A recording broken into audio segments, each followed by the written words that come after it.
اور مسائل درکار ہوں گے اور مسائل پیدا ہوں گے۔ جب آپ کی ظاہری اور اندرونی پاکیزگی نہیں ہوگی تو پھر آپ کے لیے دنیا میں مسائل پیدا ہوں گے۔ یہ تو وہ چیزیں تھیں نا بیسک بنیادی جو روحانی مسائل کا سبب بنتی ہیں گھروں کے اندر۔ اب میں نا ذرا مختصر وقت کے اندر دو چار چیزیں اور آپ کے سامنے رکھ دوں۔ گھروں میں جو میاں بیوی ہے ان کی لڑائی آپس میں کیوں ہے؟ وہ بھی انہی مسائل کی وجہ سے، آپس میں انڈرسٹینڈنگ نہیں ہے۔ جو شکر کا معاملہ ہے وہ نہیں ہے، وہ بھی روحانی مسائل میں آتا ہے۔ اگر مال ہے تو شکر گزاری والا معاملہ نہیں، نہ شکری والے معاملات ہیں۔ پھر اگر آزمائش آ جائے تو صبر کا کیا حکم ہے، اس صبر کے بارے میں پتہ نہیں۔ ان چیزوں کے علم کے بارے میں، ان چیزوں کا علم نہ ہونا، اسی کی وجہ سے یہ مسائل ہیں۔ نہیں تو میں نے بہت سارے ایسے گھروں کو بھی دیکھا کہ جن پر بڑا عروج تھا، لیکن جب زوال آیا تو ان کی بیویوں نے کہا کہ کوئی نہیں جی، وہ بھی دن اللہ نے سیگے تھے، یہ بھی دن اللہ دے، وہ بھی دن رہے نہیں رہے تو یہ بھی دن نہیں رہے۔ تو اسی طریقے سے دوستان گرامی، صبر، تحمل، اخلاق، بردباری، جب آپ کے اندر یہ چیزیں ہوں گی تو انشاءاللہ گھر کا ماحول جو ہے وہ بہترین ہوگا، گھر کا ماحول بہترین ہوگا۔ لیکن اگر ان چیزوں پر توجہ ہی نہ کرے، غور ہی نہ کرے، سمجھے ہی نہ، اخلاق ہی نہ اپنا بہتر کرے، اپنے معاملات کو ہی نہ درست کرے، تو پھر مسائل جو ہیں وہ بڑھتے ہیں۔ میں آپ کو ایک سادی سی مثال کے ساتھ بات ذرا سمجھا دیتا ہوں۔ میں ہمارے محلے کے اندر ایک بہن تھی، تو اسے جنات کا مسئلہ بن گیا۔ تو وہ بھائی گھر آیا، وہ کہنے لگا قاری صاحب نے دم کرنا ہے تو آپ ساتھ چلیں، باجی کی نا طبیعت خراب ہے۔ تو پہلے بھی ان کی ہاں میں چلا جاتا تھا، تو مجھے لگا کہ ویسے ہی نارملی طبیعت خراب ہوگی جس طرح عموماً ہو جاتا ہے۔ لیکن جب میں ادھر گیا تو کیا میں دیکھا کہ اس کے اندر باقاعدہ جو ہے وہ جنات کی، جن کی حاضری ہوئی ہے۔ اچھا خیر، دو بندوں نے اسے پکڑا، اس کے بھائیوں نے۔ اب میں سمجھ گیا کہ یہ معاملہ ذرا سیریس ہے۔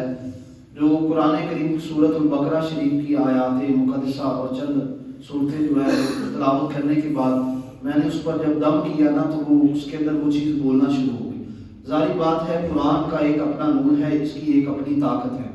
پانی کے دو چھینٹے اس پر مارے تو وہ تڑپنا شروع ہو گئی اور کہنے لگی کہ اب اس کے اندر جو جن تھا اس سے ہم کلام ہوئے، دو چار باتیں اس سے میں نے پوچھی۔ اب وہ کیا کہتا ہے، میں نے اسے پوچھا کہ بتا تو کہاں سے آیا، کہاں سے ہے؟ اب وہ اس نے بتانا شروع کیا جی اپنا، پہلے تو کہنے لگا نہیں میں نہیں دسنا، تو پھر جب دو دم اور کیے تو یہ اس چیز کو، قرآن کی طاقت کو برداشت نہیں کر سکتے اور ان کے بس میں بھی نہیں ہے یہ۔ تو اس نے کہا جی میں ہندو ہوں اور سمندری کے اندر ان کے گھر کے سامنے ایک باغ ہے، اور باغ میں رات کے وقت اس نے پانی لگایا، اور پھر کیا ہوا کہ میں اس کی تاڑ کے اندر رہا کہ کب میں اسے نقصان پہنچاؤں۔ جب اس پر غسل کا معاملہ فرض ہو گیا، اس نے غسل نہیں کیا، تو پھر مجھے موقع مل گیا اور میں اس کے جسم کے اندر سراحت کر گیا، اس کے جسم کے اندر سراحت کر گیا۔ اگر اس یہ روحانی طور پر مضبوط ہوتی تو میری کوئی پاور ہی نہیں کہ میں اس کے اندر آ جاؤں، میں اس کے اندر آ جاؤں۔ تو خیر وہ کچھ وظائف پڑھ کے پھر دم کیا، اللہ نے مہربانی کی، وہ معاملہ اس کا ان کا ختم ہو گیا۔ عرض کرنے کا مقصد یہ ہے کہ اب ایک جو جن ہے وہ کسی عورت کے اندر آ کر یہ کہہ رہا ہے کہ میں اس کے اندر داخل نہیں ہو سکتا تھا، لیکن اس کا روحانی معاملہ کمزور ہے، اس نے غسل اس پر واجب تھا، فرض تھا، اس نے غسل ہی نہیں کیا، پھر اس کے دیگر معاملات جو ہیں وہ درست نہیں ہیں، جن کی وجہ سے اس کے جسم میں سراحت کرنا ہمارے لیے آسان ہو گیا۔ یقین جانیے اس نے کہا نہیں تو ہماری کیا اوقات ہے کہ کسی مسلمان کے جسم میں ہم داخل ہو جائیں، کسی مسلمان کے جسم میں ہم داخل ہو جائیں۔ اللہ نے جو انسان کو اندرونی ایک روحانی ول پاور دی ہے، اس کا مقابلہ کائنات میں کوئی چیز نہیں کر سکتی، اس کا مقابلہ کائنات کے اندر کوئی چیز نہیں کر سکتی۔ لیکن جب تک ہمیں اس ول پاور کا، اس طاقت کا اندازہ ہی نہ ہو تو ہم اس سے کس طرح فائدہ حاصل کر سکیں؟ وہ طاقت کس طرح بڑھتی ہے؟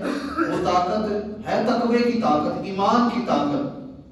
وہ بنتی ہے جب انسان کا تعلق اور واسطہ دین کے ساتھ پکا